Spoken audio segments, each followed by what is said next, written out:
Good evening, everybody.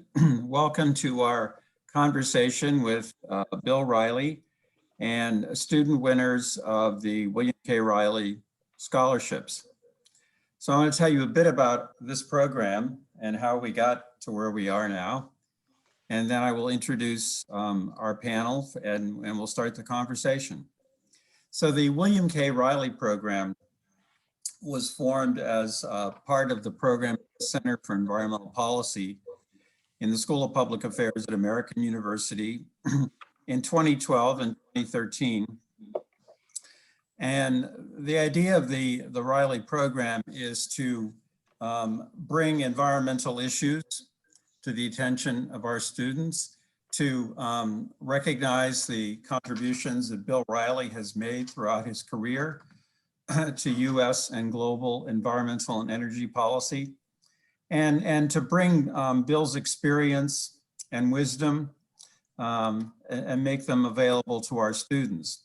So I think it was a really nice combination where Bill's career set an example for students, and we used that to develop a number of interesting programs and activities. So this includes an annual Environmental Leadership Awards program where we select 2 environmental leaders each year to recognize at an annual event. It also includes 2 student scholarships.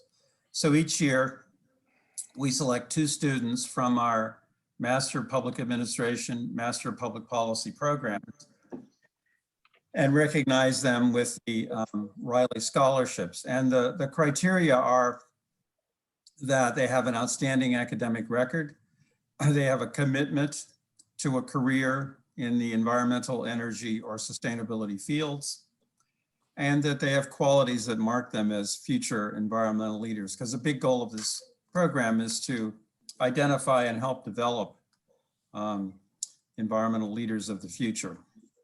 So we're here today with Bill Reilly and 4 of our scholarship winners from past years, and I'll introduce them in a minute.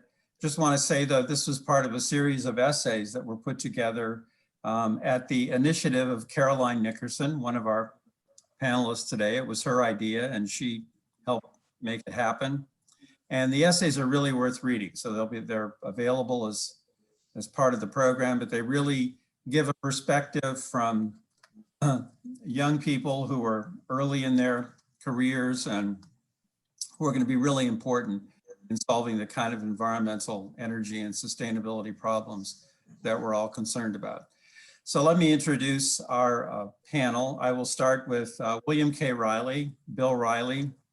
Most of you know something about Bill. He was I was at EPA when Bill was the administrator under President George H.W. Bush. Bill had been president of the World Wildlife Fund. He's been active in international water investment. He was a member of the President Obama's Oil Spill Commission. So played a number of really important roles in US environmental policy. So welcome, Bill, nice to see you. Thank you, it's great to see you, Dan. And our student, our 4 Reilly Scholarship winners from past years. And again, these are 4 of many others that wrote essays as part of this, but we invited these 4 to be part of the program. We have Caroline Nickerson. Hi, Caroline. Sabino Blanco Vecchi. Nick Nyack. And Kavita Mack. So thanks everybody for coming together. We actually span not only this continent, but a couple of continents with the people we have on this panel tonight. But I thought we'd start with Bill, if you could tell us a little bit about your experiences with American University students and your thoughts on the kind of challenges that they will be facing in their careers. Thank you, Dan, and congratulations to you and Danielle and others who have put this program together. And to you, Caroline, I guess, and Kavita for conceiving of this convocation, this conference. You know, in 1970, we really saw a cultural transformation in the United States and the American people. And it was said at the time by someone that if you were not an environmentalist on Earth Day 1970, you kept quiet about it. We meet tonight or today at a moment of new hope and optimism. We have every reason to think that a great deal is possible. And your generation has opportunities that just a few years ago I would not have been so confident of predicting. But there is a sense, nationally, internationally, that we confront major challenges. We're recognizing at the highest levels those challenges in a way that we haven't over the last 4 years. And you're going to play a very important role. What has struck me about the American University students and about the people who wrote the essays that I read is that you have the gifts, and this is a great tribute to you, but also to your teachers and to Dan, to recognize that what we face is going to take everything, all of the sectors, and that friendliness to business. I think Sam's even supporting nuclear energy, which I don't see an awful lot of young people supporting, and yet recognizing that it's the source of more than 50% of our carbon-free electricity in the country. Makes perfectly good sense. That inclusivity is going to be a critical element of future success in addressing the problems we face, and particularly the climate problem, which is going to stress our capacity to manage our energy, our automobiles, and transportation, airlines. There's almost no sector that won't be touched by the kinds of things that we've got to do as a society. And you have this broad inclusive view of the environment, and that has been true of all of the students that I have interacted with. And I used to spend time with Dan and a visiting fireman of one sort or another. We had some famous environmentalists come in and industrialists come in and meet with the class. I really long to do that again, frankly. I just was so energized by contact with you, because that's what I saw was energy smarts, respect for data and research, and a sense of perspective. And that is what it's going to require. Now, we have had a huge success. Greg Easterbrook called it one of the great successes of social policy in the post-war world. That was the environment, and that is true.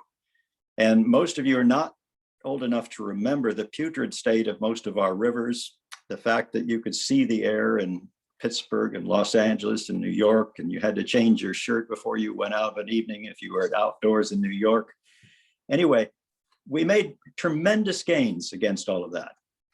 And the whole culture did it. And it cost a great deal of money, but we've seen analyses that show that we more than recovered in health benefits the cost that we laid out, that industry laid out, that individuals, taxpayers laid out. Well, in that sense, we can feel confidence and hope.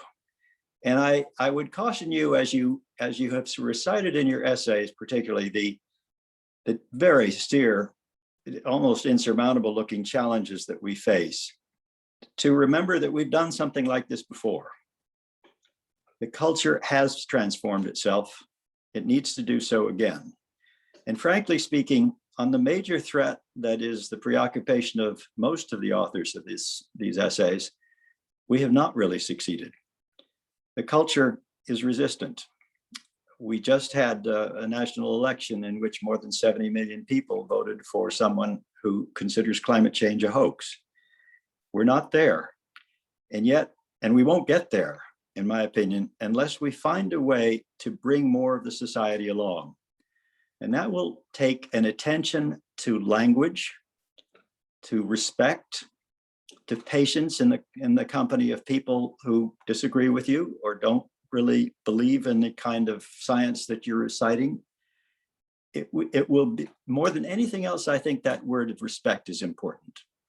And I also think that something that I would signal as important in our future is a spiritual dimension to this effort. That doesn't come through so much in most writings, and scholars and students aren't encouraged to include it. But people march for spiritual qualities that they don't march for science. And I think that's a very important reality. I thought that the statement by the Pope was profoundly important because it reached people that otherwise would not have been reached, and people who were disposed to take him seriously if the issue not seriously. We need more of that. We need to reach out to evangelicals who are historically resistant to action in this sphere. And I hope in the future that we will pay more attention to bringing other people into the argument, into the discussion, into the conversation that are going to be important to our future. You're very well equipped to do it. The language skills that you have are stunning. I learned so much from some of the essays, and I really think that the kind of confidence and hope that I see at this moment is something that is warranted by your energy, your smarts, and your commitments. One of you said there is a great sense of urgency and necessary commitment in this cause. Amen. Very well summed up. Thank you. Great. Thank you, Bill. That too is inspiring. I just want to mention, we hope to have a bit of time near the end for questions. So if you'd like to put a couple of questions into the Q&A, why we will try and get to those. Now we'd like to hear from, I keep saying students, but you're no longer students. You are out of that category. Folks that graduated between 2015 and 2020, which means that your Reilly scholarships were between 2014 and 2019. But we'd like to hear what you've been up to, where you are in your career, and how your experience at American University and being Reilly scholars, how that may have contributed to your success at this stage of your career. So why don't we start with Caroline? Thank you so much. And thank you to Mr. Reilly for that call to action. I think the idea of bringing people into the conversation that may not have been in this environmental conversation before or felt like they weren't in it is really, really key. So thank you for that. And before I talk about where I am now, I also wanted to thank Sabina, who's on the line. I don't think we would have got the essay collection together if she hadn't been a co-editor. So thank you so much, Sabina. And everyone else who contributed. It's not just us four in the essay collection. A bunch of other scholars put their thoughts together, and it really is very educational.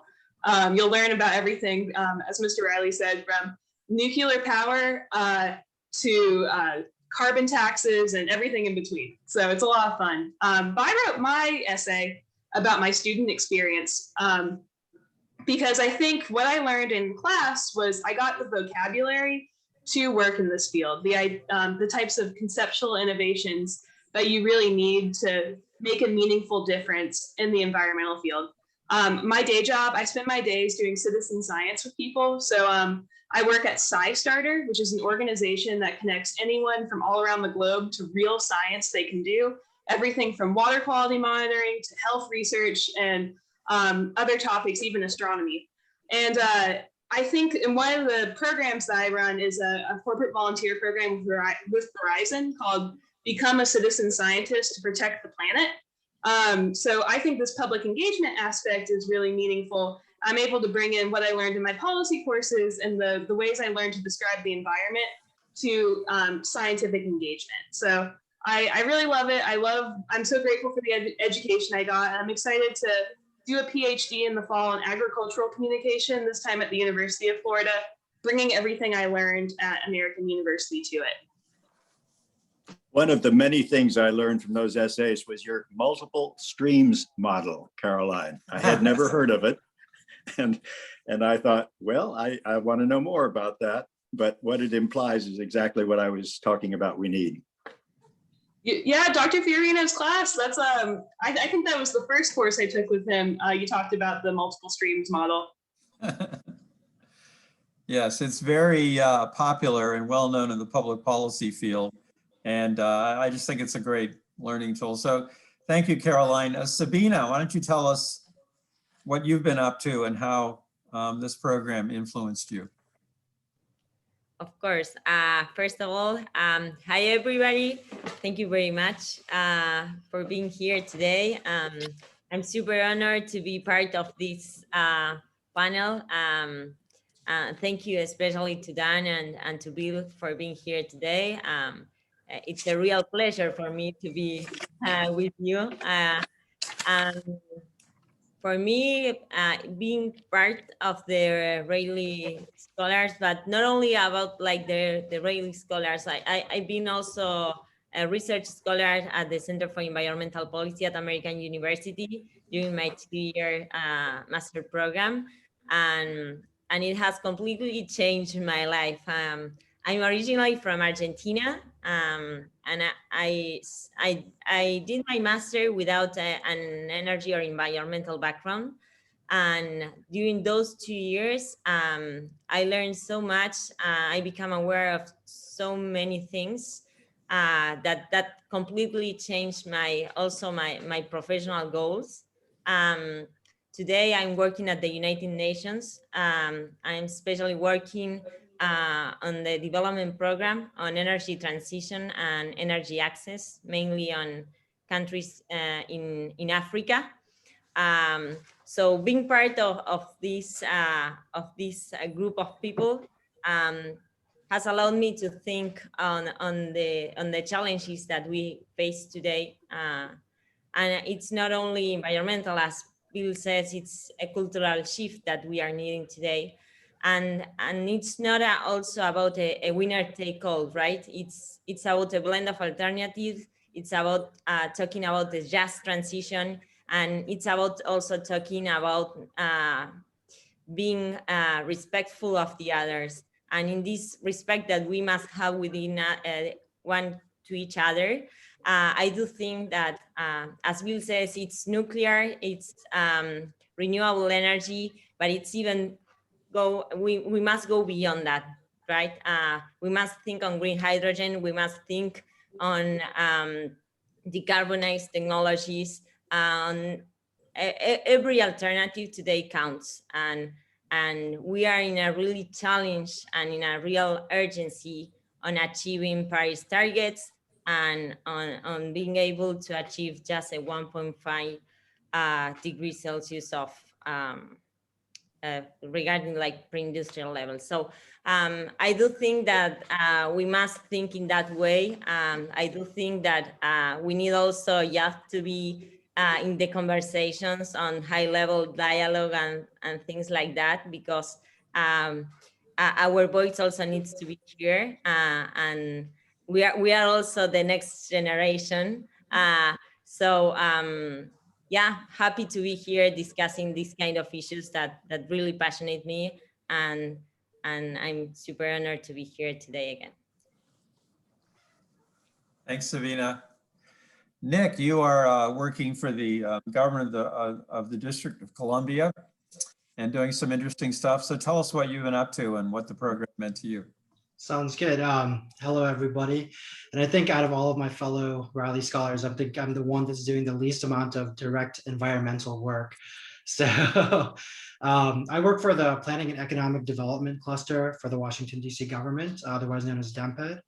The last year, of course, we've been hit by COVID, so a majority of my work has been focused on providing resources and financial support to these businesses as they try to weather the economic storm and stay open or not permanently closed due to the restrictions that have stemmed from COVID-19. Over the last year, the team that I've been working on has deployed over $150 million in grant funds and economic assistance to district businesses. And now as we start to look forward past COVID, I also have to start looking at how to get companies to locate and expand in Washington, D.C. And so that's where I think, as a Reilly scholar and an SPA graduate, I want to make sure that we grow and expand in the district in a sustainable and equitable manner. That means to try and partner with agencies within the government as well as organizations outside of the government while the district does this. And when we create incentives or legislation as a government, we do it with sustainability and resilience in mind. Great, thanks, Nick. And Kavita, you are following in the Reilly tradition with starting a career at the US EPA. Why don't you tell us what you've been doing and what the program meant? Sure. Thank you. Thank you very much, Dan. And yeah, thank you everyone for being here. So yes, as Dan said, I'm at the EPA. I work in the Office of Wastewater Management. I work on a loan program called the WIFIA program. It's a relatively new program. It started in 2016. And we finance really large scale drinking water and wastewater treatment projects throughout the country. Yeah, I've been working there for the past few years. And so I think that my experience at American University and the Reilly Awards, it's just really solidified my original goal of working at the EPA. It was something that I had wanted to do when I started at school, and yeah, it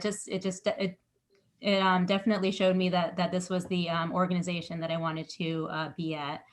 And I think as far as my sort of like near-term professional goals, I'm definitely going to stick with the program because since like WIFIA started in 2016, we closed our first loans in 2017, and I think that back then, because of the I guess the emphasis was less on the environmental benefits of the projects, and it was more focused on you know, how many loans can we close, how many jobs can we create, and it was just more that was the big emphasis, and we didn't really talk about, you know, what are the projects actually doing. And so now we're actually focusing more on you know, trying to emphasize climate change and you know, serving the disadvantaged communities. And so I'm excited to see where the program goes from here.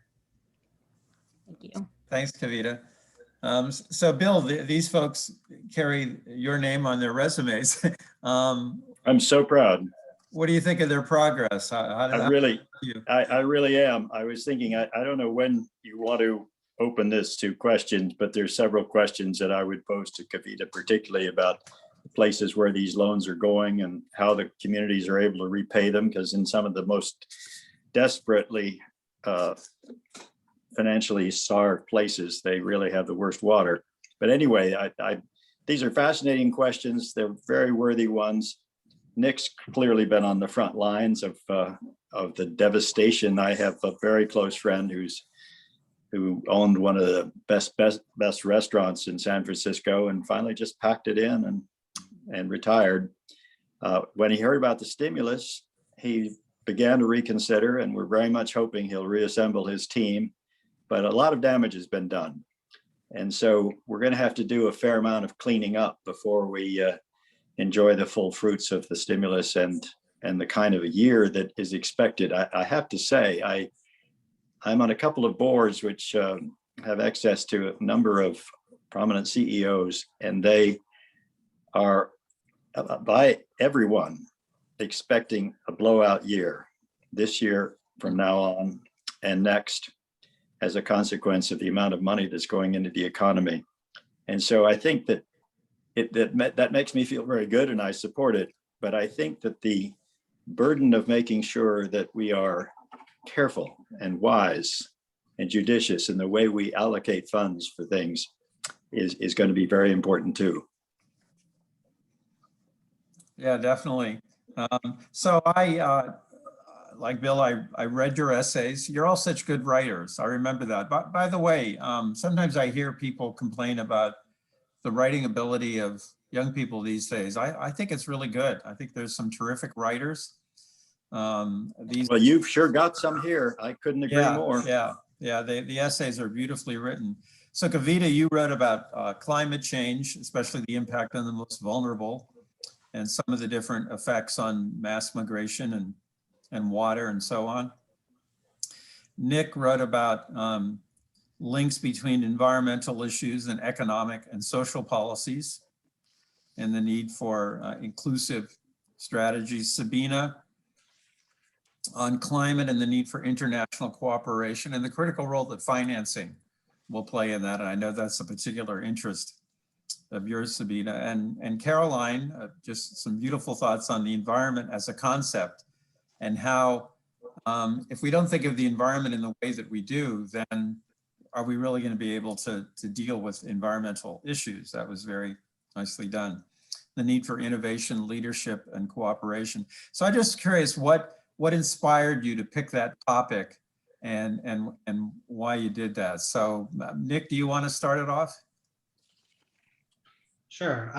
So, as we've seen over the past few years, policies and legislation are impacted heavily by the political climate that we live in. And so, for example, the Paris Climate Accord was one of the first international agreements that the previous administration backed out of when it came into power. So, as we start looking forward and as President Biden really starts to put together a comprehensive strategy to mitigate climate change, it's important that any new legislation that we have has bipartisan buy-in, and it creates lasting and meaningful progress for all Americans. We've talked about delivering resources and being able to help people that need it the most, and that includes addressing jobs and workforce development, both for now and the future. Prudent financial planning to do something that government sometimes fails to do, which is to be an effective steward of taxpayer dollars, and then to create tangible benefits for the U.S. economy that can be seen over the short and long term.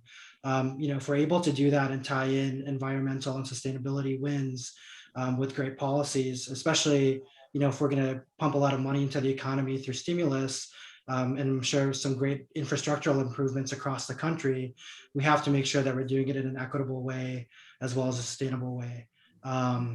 And this way, like, constituents can go back politicians can go back to the constituent base and get buy-in because they're creating jobs and putting money in the hands of Americans that need it the most.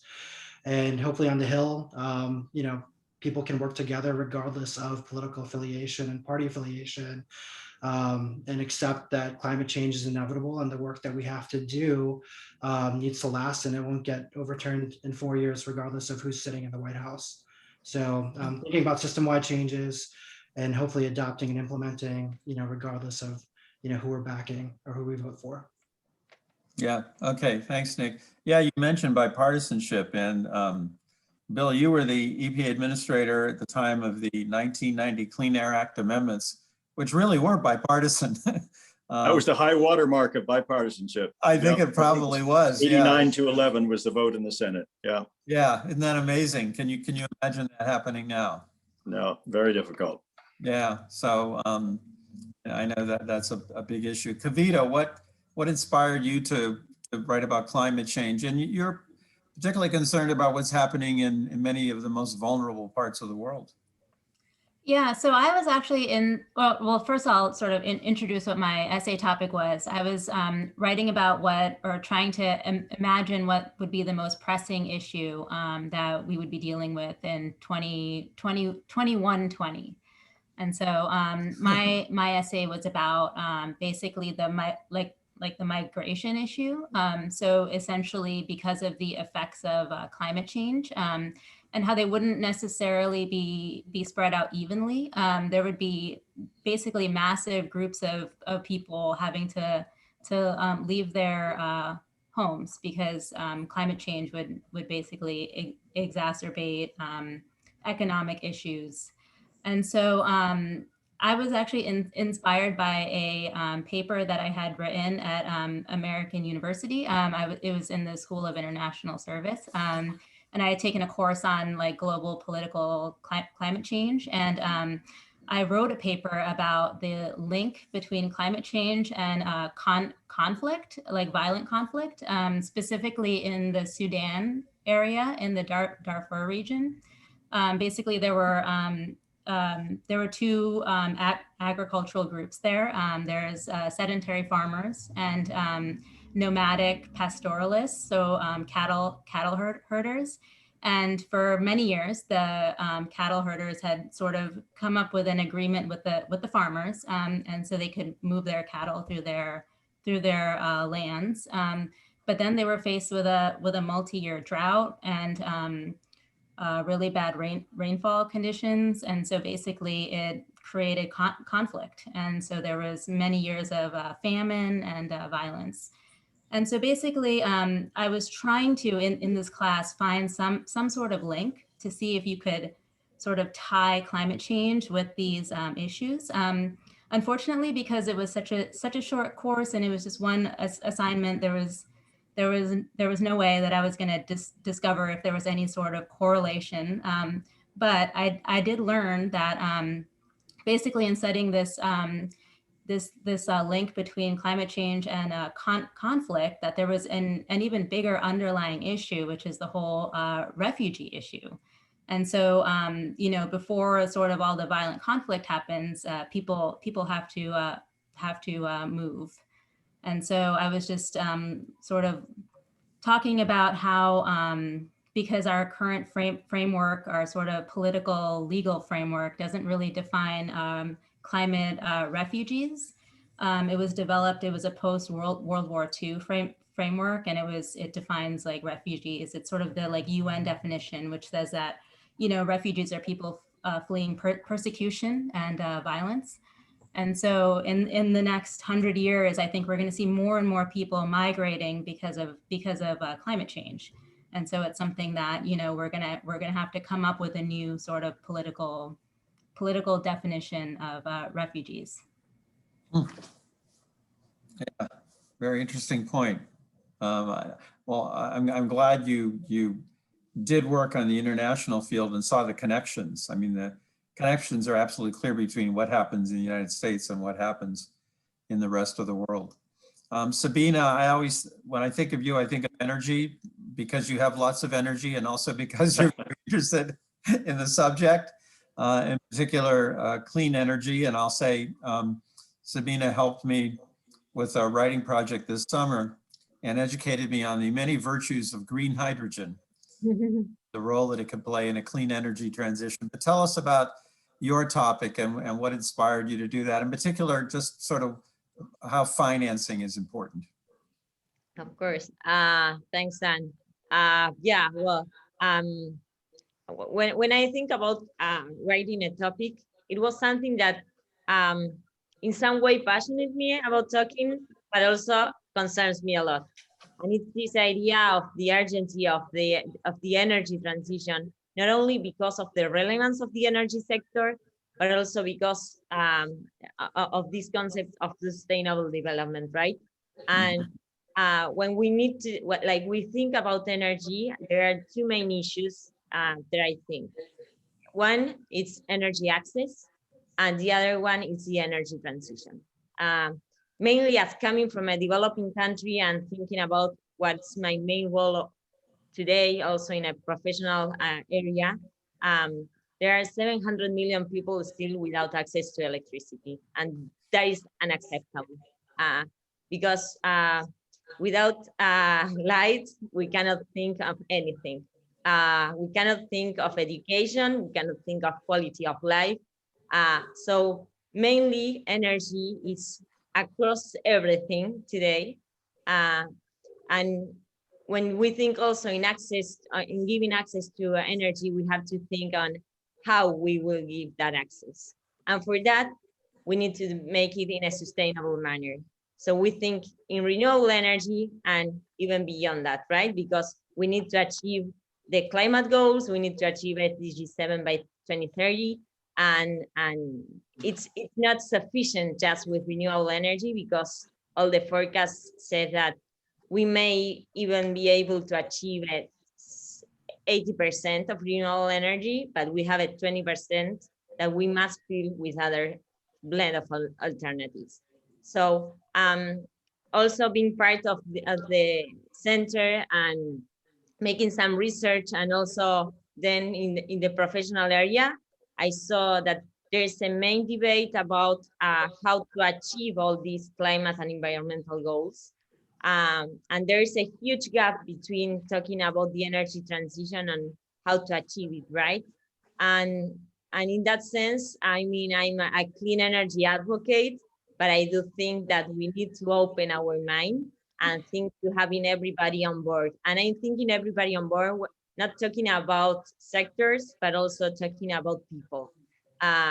So when I think in a globally way, maybe renewable energy, for example, in the States, is completely competitive with fossil fuels, but that doesn't happen in emerging economies, right?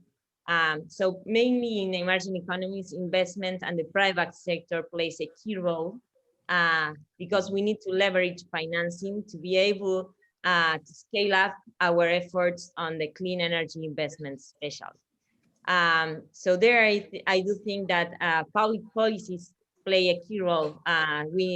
Today, if I have to think on policies that may be a key thing. I do think in carbon taxes. I do think in fossil fuel subsidy reforms, and I do think that also switching sometimes the key role of renewable energy and putting this also other standards for that will help. But also we have to think that we cannot do anything just with policy. We need also to bring others on board. And that's why I think in the private sector there, because we need investments for that. And when they say we need a just transition, it's not only about sectors, it's putting everybody on board, and it's also achieving clean investments in the developed world and in the developing world. So that's like, in a way, how I think on this transition, and how I do think that the energy sector plays a key, if not the mainly priority on achieving our climate goals today. Thank you. Yeah, we always talk in class how if you fix the energy sector, you're well on your way to sustainability, and then if you can do agriculture and transportation, you are definitely on your way. But I like your point that while most of the world is thinking about decarbonizing the energy system, for part of the world, it's a matter of having access to electricity, which is so critical to economic and social development. But it needs to be the right kind of electricity, or we're simply compounding the problems. Caroline, why don't you tell us what inspired your essay, and then we'll get Bill's thoughts on all of this. Yeah, it came from class. One thing that really struck me is that terminology matters. So just in my lifetime, I've seen global warming go from the most widespread phrase to climate change being what I hear more often. And more recently, I've heard people trying to rebrand it as the climate disaster. I think terminology, it frames our goals. It makes it accessible. And that's one thing to point to this compilation of essays. I think that they're very accessibly written. You don't have to be an environmental policy scholar to pick this up and learn something new. And for my essay, the reason I wrote about communication and conceptual innovation is I think that the people who have the most power, especially in the United States, are the voters. And I think we need to speak in a way that we want to be heard and speak to be understood. So I really want to help develop concepts that people understand and that inspire some sort of constructive action. And really quickly, I was thinking about Nick's essay because he brought up an example of Florida for bipartisan cooperation, and that's where I'm based. And I wonder if we're seeing more bipartisan cooperation in Florida because it's something that's visible. You can actually see the ramifications of climate change when you walk down the street, when you see a sunny day flood in Miami, for example. And maybe that gets back to what Mr. Reilly was talking about with the Clean Air Act and the environmental policy bipartisan consensus back when you couldn't see across the street in Los Angeles. So I don't know what that means. I don't know if we have to have widespread disasters across the country for bipartisan cooperation again, but just a thought. Yeah, it's if it takes a disaster, right, to draw attention. Bill. Caroline, Florida is a really interesting case, because as probably one of the two states, Alaska being the other one, that have the most to lose from sea level rise, one would think that local politicians would be screaming for climate policy at the national level. They're not. There are 100 mayors, I think, in the southern part of the state who are united in trying to prepare in a uniform way, in a united way, for this sea level rise. And it's already gotten so far. I go to Miami with the board that I'm on, and I'm amazed that if I go there after there have been heavy winds offshore, some of the main thoroughfares look like Venetian canals. So they've had to put in very expensive pumps to try to deal with that and alleviate it and send the water back out. Well, that will work for a while, but it's not a long-term solution, nor is there, because of the substrate there, the limestone, is there anything you could just build and block the sea? I have assumed that Republicans who have had reservations about climate change, if they come from coastal states, will find a way to support resilience and to attend to these issues in a way that does not involve their admitting it's climate change. That has not yet happened, and Florida's Republican senator hasn't really recognized the seriousness of it. So there's a lot to do there, but I think based upon the shared interest in protecting property, I think it's only a matter of time before you cannot get a 30-year mortgage in a large area of coastal Florida and coastal Carolinas and many other places. So the insurance company is possibly going to drive this. That is going to be a huge blow to the real estate market and to values. But you're in an area where it ought to be the cutting edge of policy responses, because there's so much at risk. And I hope you can help transform it. And the fact that you're going into communications, I've just been involved in a course on leadership that Yale has, and was really struck looking at leaders, how fundamentally important communication has been. That is the thing that has transformed people and their values, changed minds. People who've been very good at that: Winston Churchill, Charles de Gaulle, Franklin Roosevelt, and at lower levels, at all levels of life, people who can communicate with a certain amount of empathy and shared interest in their experience and a capability of listening and incorporating then what they hear. Those are priceless qualities.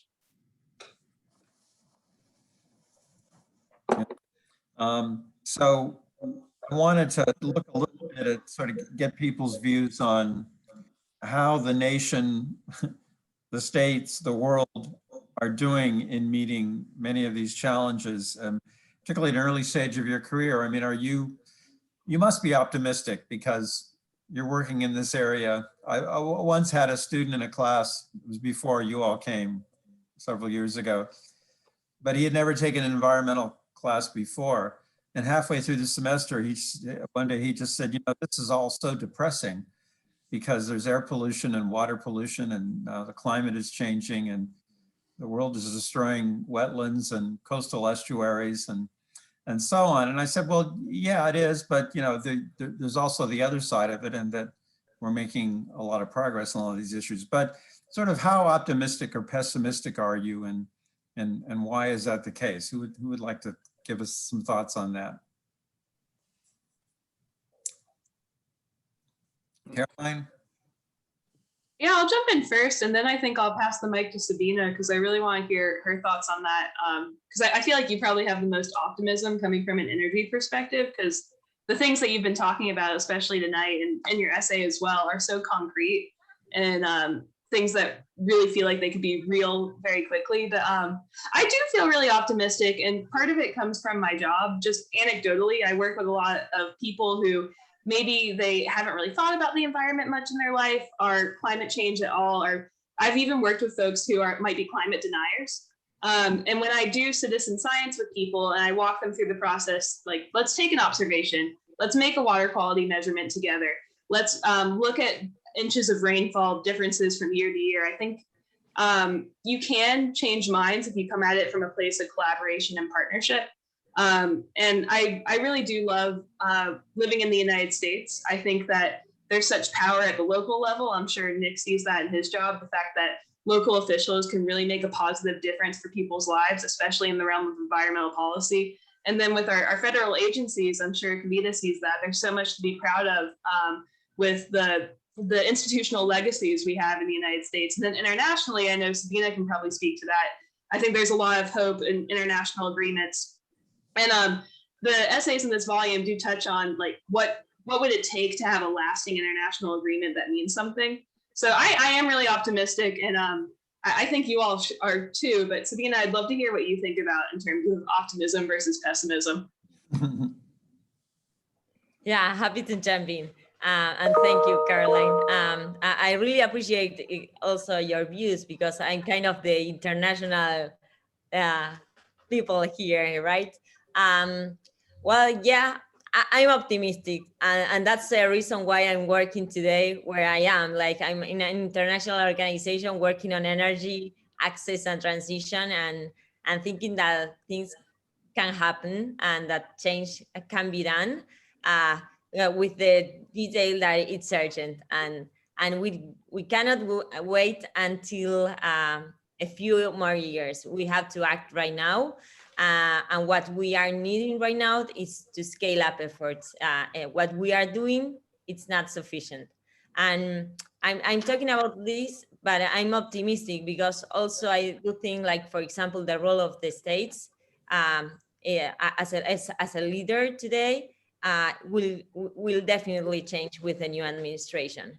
And that the developed states and countries must lead by example. And that's definitely helpful for the world, like not only for like the international agreements, but also for allowing change happen in the developing world. Because as renewables become cheaper, green hydrogen becomes cheaper too. And that happens nationally, and then it switches to the international arena, you know? So in that sense, also, I'm working in an international organization where donors are mainly the developed countries. So that's definitely a point on this. And today, the role of the United States, I do think that will definitely be able and will play a key role on make this change happen. With the only thing that today we have to open our mind, and that apart that I'm a really clean energy advocate, we need to think and go beyond that. It's not about a winner take all. It's about being all together and this, working together. It's about different communities. It's about having the fossil fuel industry on board. It's about being able to make a just transition, and it's about helping this transition being part of the change and being doing in the right way. So yeah, that's my way. But I definitely think that this is something that really challenges myself and all of us. But at the same time, I love challenges, and I do think that we can do it and we make it happen. So yeah. Great, thank you. Let me ask something to Kavita, and then we'll go on. Kavita, you had training in engineering, and then you decided to get a degree in public policy. Can you tell us a little bit about what was behind that decision, and has that paid off? Sure. Yeah. So so my career, I'd actually started as an engineer. I worked for the LA County Department of Public Works, and most of my projects were really large dam maintenance projects. And sort of the thing that inspired me to want to go into public policy was really just the amount of time it took to get through. So California has its sort of an environmental process, CEQA, and And so I just remember spending years and years and years, just trying to sort of muddle through this process. And then in the meantime, we have all these dams that we can't complete our maintenance projects on. Yeah. And so just learning more about, how that law came about, and just about, and environmental policy, both the federal and state. That's what sort of prompted me to want to study it more and get a degree in public policy. So it's been nice to kind of branch out of just focusing on like local projects, and now I get to sort of help finance projects everywhere. Including local government projects, and that must be an advantage, having worked at that level, to now be part of a grant process where you're working with those very same kinds of people. Yeah, definitely. It's definitely helped. Kavita, do you work in areas like the Rio Grande, where the Colonias problem is the highest rates of gastrointestinal illness in the country, or the Navajo Reservation with huge COVID impact and no running water for 50% of the households, and Central California? These are poor places that when I think about you giving them loans, I don't know whether they're loan worthy in the financial sense, and whether they could find the resources to pay back, but they desperately need help and water. Yeah, definitely. So this is one of the sort of, I guess you could say, downsides of the WIFIA program, is that we can only finance credit-worthy borrowers. So usually this means large cities, so like San Francisco, Los Angeles. Sort of the goal of the program was to fill a financing gap. So we wanted to be able to finance projects that are sort of like regional and national. So sometimes water projects aren't neatly contained within like a little city boundary. So we wanted to be able to offer financing to really large borrowers, who are maybe doing multi-state projects. So one of the sort of shortcomings is that for a lot of our disadvantaged borrowers, if they're not creditworthy, they can't really apply for a loan through us. But this is definitely something that, in the COVID-19 crisis, it's something that we've brought up, and we're hoping that Congress will potentially make a change to our statute that will allow us to finance more of these other borrowers. Good. Great. Bill, let me ask you, sort of following on that question. Students often ask me, well, I have a science background, how important is knowing policy? Or I study public policy, but I haven't studied environmental science or engineering or technology. Sort of from your experience, how important is having different kinds of training, and to what extent do people sort of learn as they go? I mean, your background is in law and planning, but you obviously have worked with a lot of science and technology people. How does that work? Well, I never pretended to any, mastery of complex technology or science. I never had that, but I had a good scientific, I think, background just as a part of a humanities education. My experience is that that training is important, education is important, all of those things matter.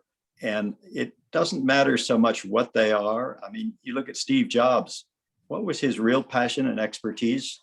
It was calligraphy. It was calligraphy. And I can remember I was on the board of DuPont, and we were given a problem that DuPont had. Apple had been instructed by Steve Jobs that the interior of the iPad should be just as beautiful and as streamlining in black paint, black color, invariable black color, as the exterior was beautiful and shiny and silver. Well, nobody could do it. Nobody could make the ink. So they came to DuPont, and DuPont took about 4 or 5 months, I think, and managed to produce it, and then opened it up.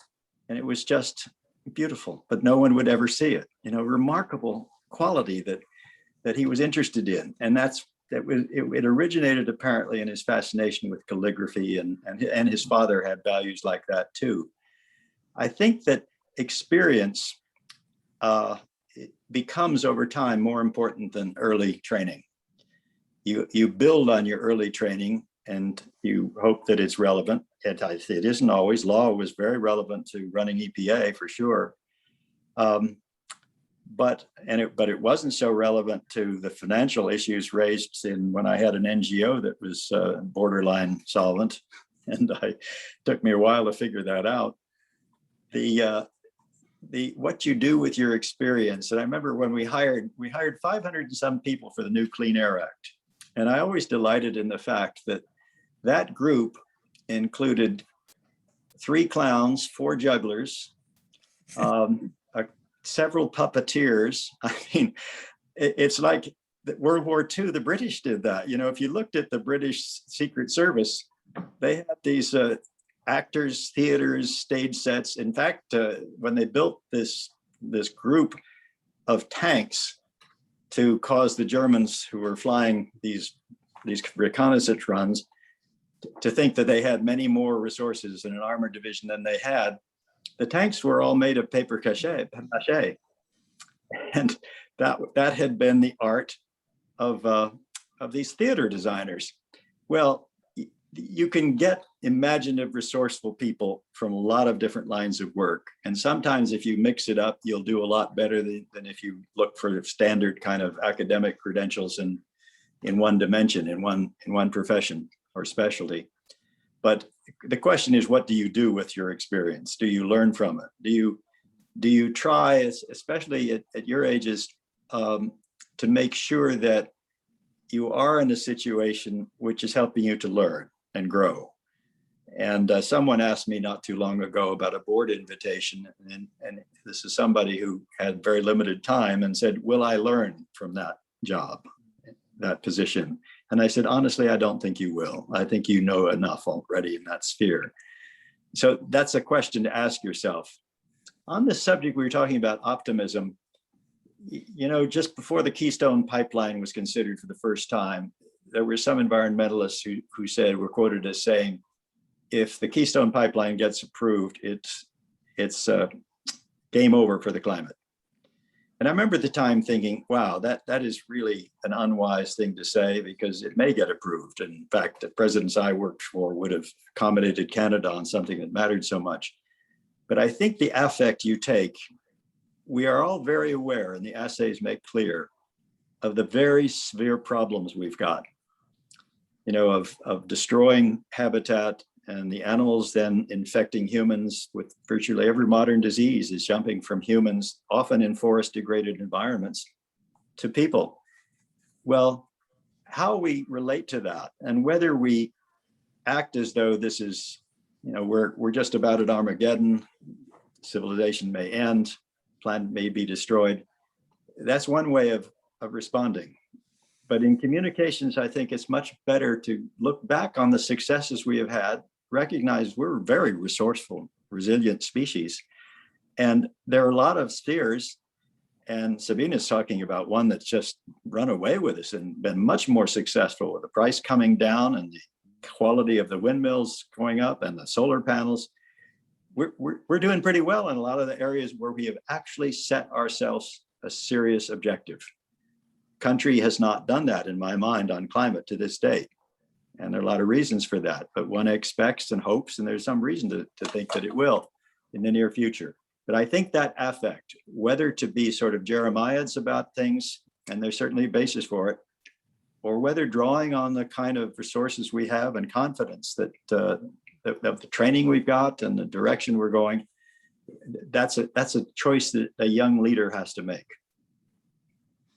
Yeah, excellent points. Let me shift again a little bit. We're going to look at a few questions from our audience. One actually is very similar to something I wanted to ask Nick. So Nick, you work in mostly in economic development, but you know something about the environment. You've had some training in that area. To what extent do people who work on economic development at the local level, in your experience, give attention to environmental issues. And then the question is, what's the response of the business community to environmental sustainability kinds of issues? You have some thoughts on that? Yeah, I think it's it's about how you frame it. So when you start looking from the business perspective and from economic development perspective, you want to look at how dollars and cents are being spent and whose hands they're getting into. So from the business perspective, for example, if you're able to provide incentives, programs that provide tax abatements, rebates, incentivizes purchase of sustainable materials and build out of sustainable businesses, people are very interested in hearing about that, because why wouldn't they take advantage of a program that will give them money back on building out a space or adding solar panels to their rooftop?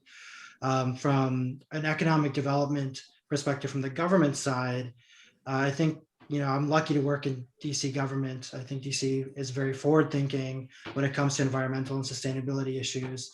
So it is something that is considered now when we build out incentive packages for businesses. We partner with our Department of Environment and Energy, as well as the DC Sustainable Energy Utility, to try and make sure that we provide incentives as well as rebates and opportunities for businesses to take advantage of, whether it's anything from buying light bulbs that have lower energy usage, to building out solar panels on the roofs, to thinking about how space is designed and planned so it takes advantage of any kind of sustainable build outs that we can help them consult with. So I think, from my perspective, we're lucky, and we do consider that quite a bit. I know there's other jurisdictions that might not think about it, but also when you have the funding as well as the national support in place for those kind of build outs and those kind of programs, I think you can be more successful with deploying them at the local level. Yeah, thanks. And I mean, you're right. DC is a very progressive jurisdiction on environmental matters, but economic issues still are important. They're important everywhere.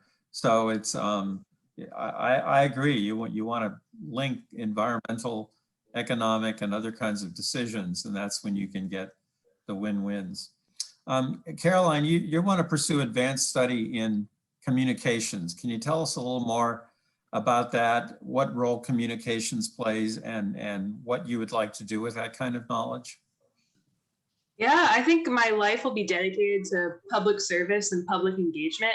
So I think communications is that real bridge between the technological innovations we're talking about and the policy innovations to public buy-in and to these things happening either on a governmental level or even with business. One thing I've seen working with corporate volunteer programs is I think businesses are feeling a real incentive to go green, or at least have the appearance of going green. That's a whole nother issue. But I think that sustainability is something that will be driven from the bottom up. So I want to be involved in that type of public outreach, public programming. I think communications, it doesn't have to be a one-way process. And that's one thing I want to delve into in my PhD. How do we make the communications a collaborative effort, a partnership, where we're hearing from people about what they want to see or their own local expertise. I think people, one thing I see at work too, is we do a lot of projects where people will say, this is unusual. I watch these plants flower every year at this particular time, and it's happening 3 weeks early. It really shouldn't be happening this way. So I think we have a lot to learn as, environmental professionals and as policy professionals from the public we're engaging. I think the public also stands to learn a lot from people who spend their days thinking about this. So with communication, I really want it to be a two-way phenomenon. And I'm really interested in best practices, strategies, and accessibility in that regard. Yeah, those are all certainly very important, and communicating is part of the world. I just wonder, we're getting into our last five or 10 minutes, just what, Bill, if you were going to offer advice to people at this early stage in their careers, what kind of advice would you offer? And then I'd just like to hear what people think of that. Wow. Well, obviously, people have different gifts and different passions, and we've seen some of them displayed to remarkable effect this afternoon. This is, I think people on this program are going to do fine. They're going to select something that they feel strongly about, they have conviction about, and they certainly have a good platform of knowledge and preparation. My sense is that, I guess when I look back at my career, I didn't really plan this. It wasn't calculated or anything, but I ended up working, I think about 10 years altogether, counting my military service, in government, for the White House for 2 years and then EPA for 4. I worked in the nonprofit sector for the Conservation Foundation and World Wildlife Fund for, I guess, about 15 years. And then for private equity, investing in water in developing countries. I didn't plan that kind of hopping around. My father always wondered if I could hold a job when I started moving early part of my career. But I'm glad I did. You know, I learned something useful in each job, and not just about the sector or the kind of things that it did, but about the culture. And we have different cultures. And I think that it's important for young people to identify a place that has a culture that they respect, that they admire, but also that they will learn from. And the fact we've got on this program, I'm sure this is no accident, Dan. We've got people working with citizens and local government and international agencies and US EPA. Those are all wonderful formative experiences. I remember Vernon Jordan, someone I admired a lot, who died recently, saying once when I was at EPA, "Don't stay too long." and I wondered, what's he getting at? The country's had enough of me, or that I will impair my career if I stay too long? Well, he seemed to be sort of the latter. I mean, he knew I was going to stay the full 4 years, but unless I got fired. But I think it's nice to get variety. And whereas it used to be respected a great deal if you stayed with one job in one organization your entire life, and there's nothing wrong with that, and there's some really remarkably able and effective people who have done that, it isn't really responding to the kind of, I don't know, restlessness that I felt. And then I think some of the young people who've been speaking here and written essays have felt. So I think you can make a contribution and then find another place to make a contribution. Maybe it's a slightly different contribution. Maybe it's in another sector.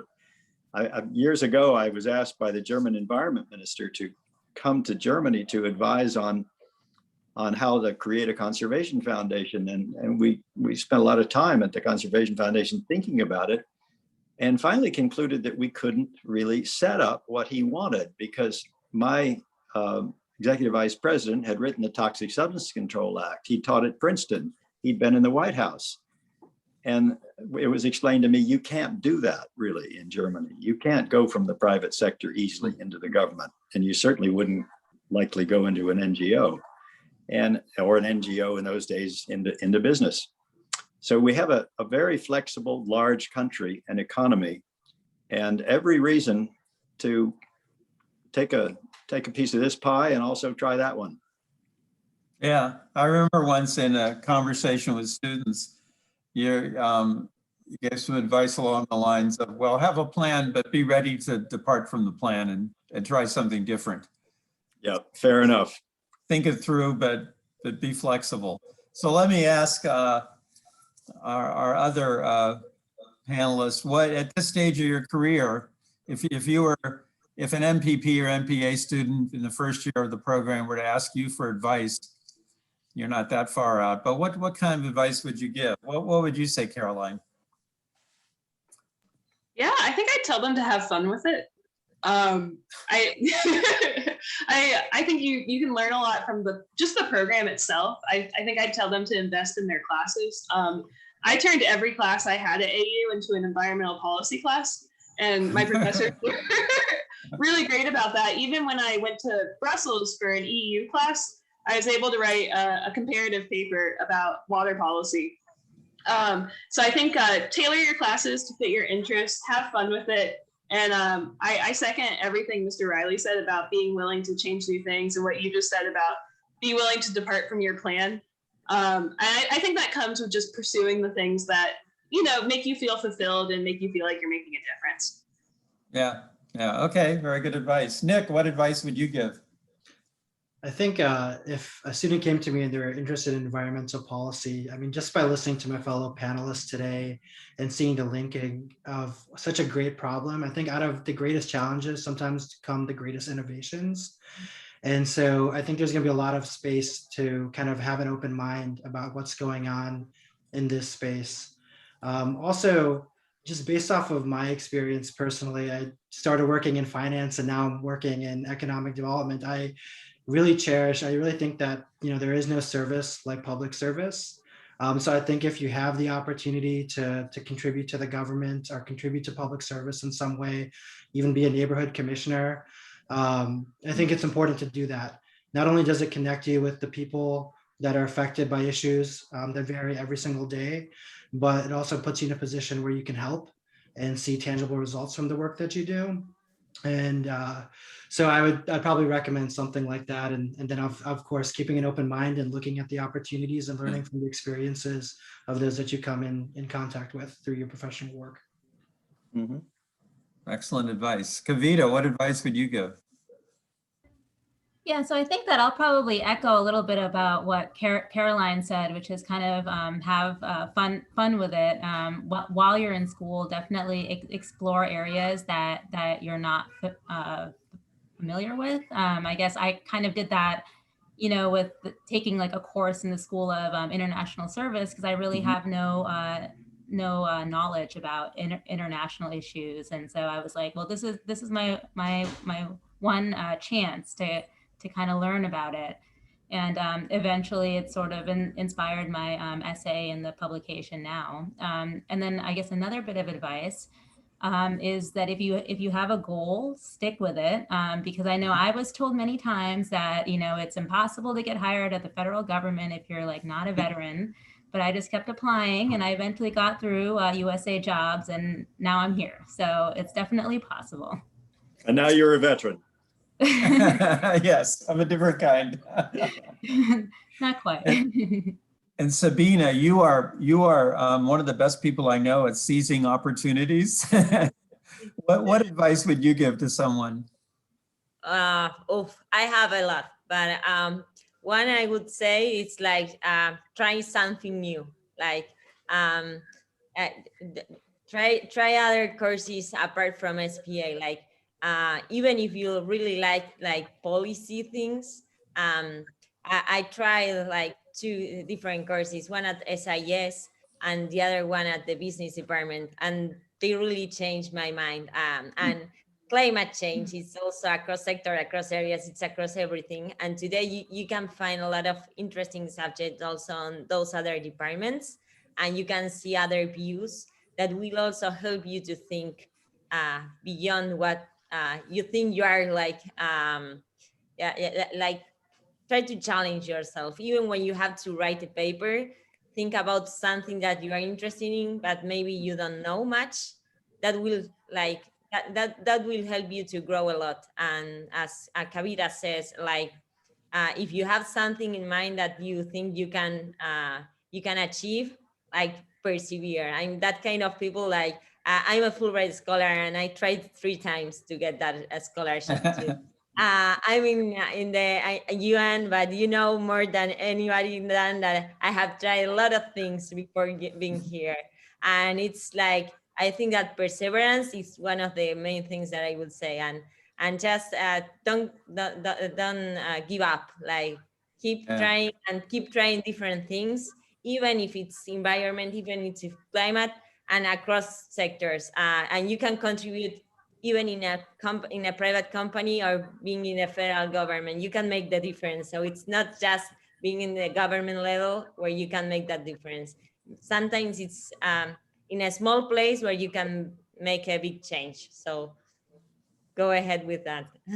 Great advice. Yeah, persistence and take advantage of opportunities and have a plan, but be flexible and and always try and learn something new. I think that's great advice. Well, we're going to wrap this up. This has been a real thrill for me to talk with all of you. Thanks to Caroline for thinking of this and making it happen, and Yes. Sabina for working with her on that. Kavita and Nick for joining us.